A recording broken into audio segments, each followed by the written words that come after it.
है अगर दूर मंजिल तो क्या, रास्ता भी है मुश्किल तो क्या, रात तारों भरी ना मिले तो दिल का दीपक जलाना पड़े। जिंदगी प्यार का गीत है, इसे हर दिल को गाना पड़े। तो माय डियर फ्रेंड्स, हमें तो मुस्कुराना ही पड़ेगा। हमें तो अपने अंदर की प्योरिफिकेशन सीखनी ही पड़ेगी, ताकि हम हमेशा हमेशा, युगों की बात ही नहीं है, चाहे कलयुग हो, कभी कोई टेंशन ही नहीं थी, बिकॉज वी आर प्योर।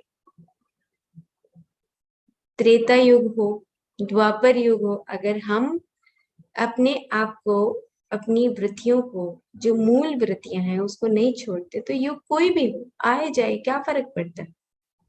2500 साल पहले महात्मा बुद्ध आए, तो उनको पता था कि मैं एनलाइटेंड हो रहा हूँ, मैं निर्वाण की प्राप्ति कर रहा हूँ। फर्क ये पड़ता है कि हम कितना बदल रहे हैं। युग तो आते जाते रहेंगे, एनर्जी सिस्टम चेंज होता रहे, पर हम अपनी आत्मा में हमेशा स्थित रहे। तो अगर हम मुस्कुराते हैं तो हमारे चारों तरफ इलेक्ट्रोमैग्नेटिक फील्ड बढ़ जाता है ऑटोमेटिकली। वो प्यूरिफिकेशन से मेरा ऑरा बढ़ जाएगा, हैप्पीनेस का फील्ड बढ़ जाएगा। और यही बात हमें देखो सदियों लग गई समझने में, धीरे धीरे हम आगे बढ़ रहे हैं, धीरे धीरे सीख रहे हैं।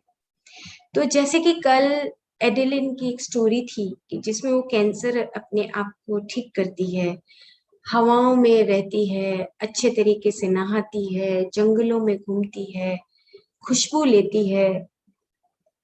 उसी तरीके से जो हमारे चारों तरफ इलेक्ट्रोमैग्नेटिक फील्ड है, उसमें भी जब बदलाव आने लगता है, जब हम खुश रहने लगते हैं, तो हमारे पूरे कमरे में एक वाइब्रेशन पैदा होती है। तो इसके ऊपर भी रिसर्च हुई। तो इसके ऊपर रिसर्च क्या कहती है? रिसर्च कहती है कि देखो, उन्होंने कहा कि जब भंवरे और फूल, या हनी बी, मधुमक्खी और फूल आपस में उनका इलेक्ट्रोमैग्नेटिक फील्ड चेक किया गया रिसर्च के द्वारा, the fields are beautiful and everywhere, ये टॉपिक है।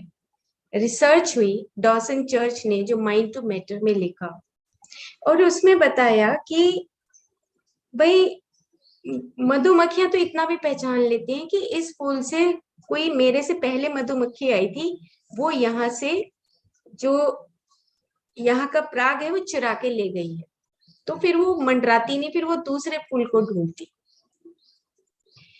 तो इलेक्ट्रोमैग्नेटिक फील्ड, ये बताया गया 1522 से। ये एक मैगलिन व्यक्ति हुए जो बचे, एक जहाज डूब गया था उसमें से, और उनसे यहाँ से शुरुआत हुई कि जो सुई घूमती है साउथ और नॉर्थ की, उसमें उन्होंने देखा कि सुई घूम के वापस साउथ के ऊपर ही जाके क्यों रुकती है। ऐसे क्या इलेक्ट्रोमैग्नेटिक हमारी वाइब्रेशंस हैं, हमारी धरती का ग्रेविटेशनल फील्ड है, ये ऐसा क्यों है। वहां से एक्सपेरिमेंट करते करते करते करते आज हम यहाँ तक पहुंच गए कि हम एक छोटे से छोटा, जो हमारा कीड़ा मकोड़ा भी है, एल्गी है, हमारे प्लांट्स हैं, पत्ते हैं, उन सब का इलेक्ट्रोमैग्नेटिक फील्ड अलग अलग साइंटिस्ट ने देखा कि अच्छा, अगर हम गुस्से में होते हैं तो हमारा इलेक्ट्रोमैग्नेटिक फील्ड कैसा होता है, अगर हम बहुत प्यार से रहते हैं तो कैसा होता है, और हमारी बॉडी के अंदर जो केमिस्ट्री है वो कैसे बदलती है। अब ये बात सिर्फ ज्ञान की नहीं रही, विज्ञान की बात आ गई। और अगर हम ना भी जाने विज्ञान को, ना रिसर्चेस को जाने, तो आप अपने अंदर ये तो महसूस करते ही हैं कि जब आप खुश होते हैं, तो आप खुश होते हैं तो आपकी बॉडी के अंदर क्या बदलाव आता है, आपके कौन से हार्मोन्स निकलते हैं। आपको खुद महसूस हो जाता है कि अच्छा, इस महीने तो मैं बिल्कुल बड़ा खुश रहा, मुझे कोई दवाई लेने की जरूरत नहीं पड़ी, मेरा एक अच्छा रिलेशनशिप डेवलप हुआ। मेडिटेशन और साइलेंस, स्वाध्याय, ये डिस्कशन, ये ऐसी चीजें हैं जो हमें हमारा पूरा स्वरूप ही बदल देती है। फिर हम ऑफिस में हो, घर में हो, टेंशन नहीं रहती। तो इन्होंने रिसर्च में ये बता दिया कि अगर आप फूलों का और बी का या फूलों का और भंवरों का जो संबंध देखते हो, सेम उसी तरीके से हम भी अपनी फैमिली में अगर रिलेशनशिप एक अच्छा रखते हैं तो हमारा जो मनस है, यूनिवर्सल माइंड है, उसमें बदलाव आता है। और अगर हमारी फैमिली में बदलाव आता है तो पूरी सोसाइटी में बदलाव आता है। फिर उन्होंने डॉल्फिन का एग्जाम्पल दिया। डॉल्फिन का एग्जाम्पल देने के बाद उन्होंने कहा कि डॉल्फिन्स के पास तो सबसे ज्यादा इलेक्ट्रोमैग्नेटिक फील्ड होता है। हम जब डॉल्फिन हमारी सारी भावनाओं को समझ लेती है। और जैसे कि कल बताया था the secret power of plants, secret life of plants, उसमें भी यही लिखा था। क्लिफ बेक्स्टर की स्टडी इतनी सुंदर है थोड़ी डिफिकल्ट अंडरस्टैंड करनी, लेकिन उसके पीछे मैंने 2-3 महीने लगाए, उसके पेपर्स निकाले, रिसर्च पेपर्स पढ़े कि कैसा व्यक्ति था वो, कि उसने अलग अलग तरह की मशीनें निकाली। उसने ये भी इन्वेंट किया कि जो नक्षत्र है, किस दिन नक्षत्र, कौन सा नक्षत्र है जिस नक्षत्र से पौधे खुश होते हैं। अब आप देखिए कि कितना उन्होंने अपना जीवन का पूरा जीवन लगा दिया, समर्पित कर दिया। लेकिन जैसे आज हम दवाइयों को लेके, मीडिया को लेके और ये सब चीजें देखते, ऐसे वो उस टाइम में भी ऐसे ही होता था। किरलियन फोटोग्राफी आई, तो किरलियन फोटोग्राफी आज से लगभग 100 साल पहले आ जानी चाहिए थी, यानी कि हमारा पूरा स्कैन हो जाना, हमारी भावनाओं का स्कैनिंग, किरलियन फोटोग्राफी। लेकिन वो आ नहीं पाई क्योंकि कोई इसको लाना नहीं चाहता था। एक्सरे से जो हम सीटी स्कैन और ये एमआरआई, जिससे हम कितनी सारी ऐसी वेव्स होती हैं जो हमारी बॉडी को नुकसान करती हैं, उससे ज्यादा अच्छी है वो बायोफील्ड रीडर मशीन। लेकिन हम उन चीजों को इसलिए, हम मतलब जो सोसाइटी है वो इन चीजों को जल्दी से बाहर नहीं लाते हैं। क्यों? क्योंकि शायद हमें किसी दूसरी तरफ फायदा हो रहा होता है। हमें इन चीजों को पता ही नहीं लगने दिया जाता। जैसे अगर इस धरती पे क्रॉप सर्कल्स की बात की जाए कि किस तरीके से दूसरी वर्ल्ड से स्पेसशिप्स आती हैं, उसका भी नहीं पता लगता है। ये बहुत कॉम्प्लिकेटेड मैटर्स हैं। लेकिन हमें बस इतना ही प्रिंसिपल ही समझना है कि हम इन ब्रह्मांड के सत्यों को एक छोटे बच्चे की भांति समझते रहें। बस ज्यादा रिसर्च में जाने की बजाय हम अपने चारों तरफ जो अनुभव से देखते हैं, उससे हमें ज्यादा चीजें याद रहती हैं। और फिर उन्होंने बताया कि ठीक है, जैसे जैसे आपका इलेक्ट्रोमैग्नेटिक फील्ड होता है, एक मैग्नेट जो है एक लोहे की कीलों को कैसे खींचता है, इसी तरीके से आपका इलेक्ट्रोमैग्नेटिक फील्ड जैसा होगा वैसे ही आपके मॉलिक्यूल्स का शेप आने लगेगा। और मॉलिक्यूल्स का जब शेप आने लगता है तो उसी से 70% जो वाटर एलिमेंट है, आपका जो पानी का तत्व है, उसके बगैर जो हमारे प्रोटीन्स हैं, लगभग 1 लाख के करीब उन्होंने प्रोटीन बताए हैं कि अलग अलग तरह के प्रोटीन्स होते हैं हमारी बॉडी में जो हमारी बॉडी का निर्माण करते हैं। अच्छा, अब प्रोटीन को हम इस तरीके से समझे, जो मेरा अपना खुद का पर्सनल व्यू है, जो मैं समझती हूँ, एक बायोलॉजी की भाषा भी नहीं, जो एक साइंस की भाषा में भी नहीं।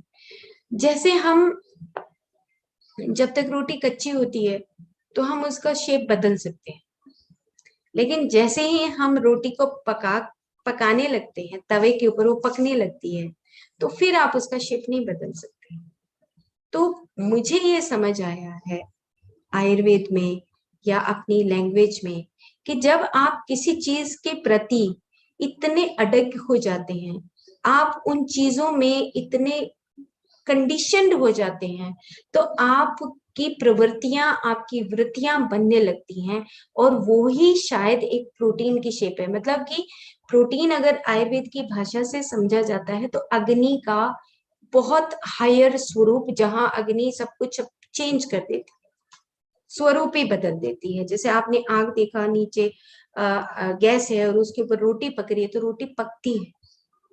सेम इसी तरीके से अगर हम किसी चीज को पकड़ के बैठे रहते हैं, नफरत करते हैं, जेलस करते हैं, जो भी चीज हम करते हैं, ये सब चीजें हमारी अलग अलग तरह की टाइप्स ऑफ द प्रोटीन बन जाता है, जो मेरा अपना खुद का अपना डेफिनेशन है।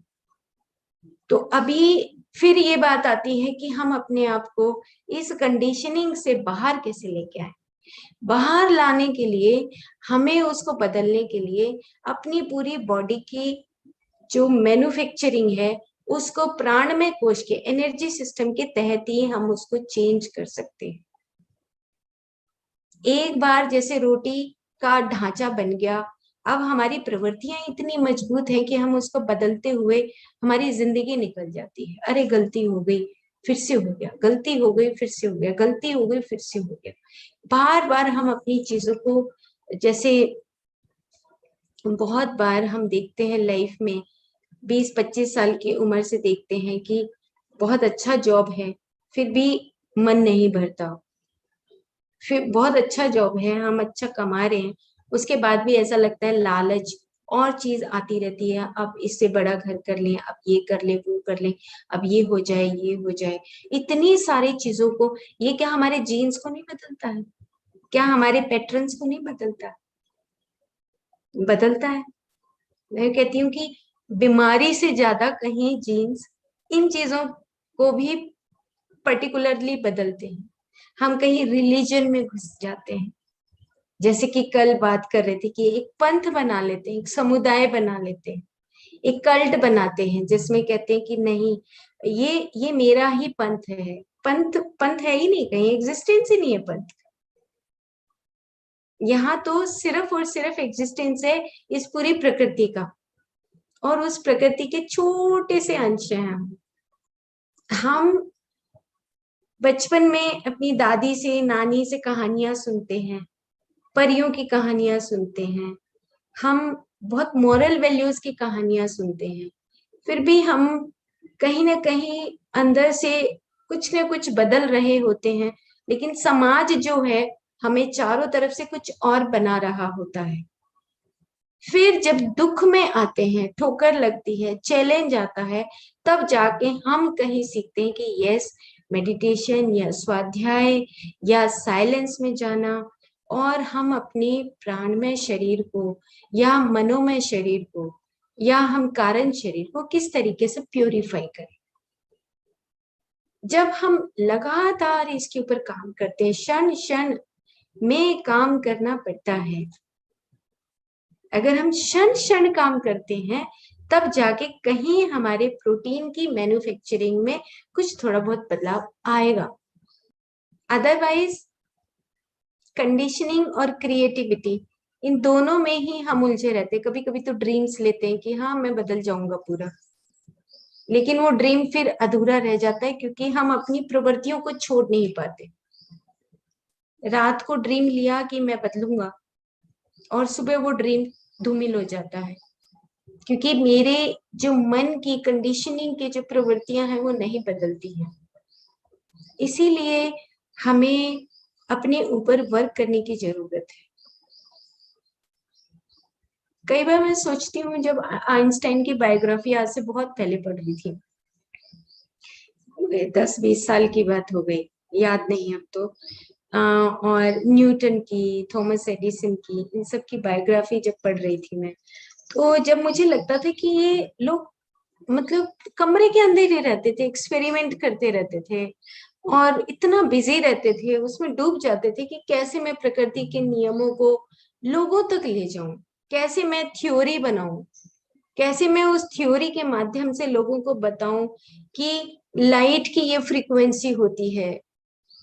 ऐसे मतलब कितना वो डूब जाते थे। तो ऐसे मुझे भी लगता कि हाँ, नहीं, मुझे भी ऐसा ही सीखना है, पढ़ना है, अंदर से जोश आता था।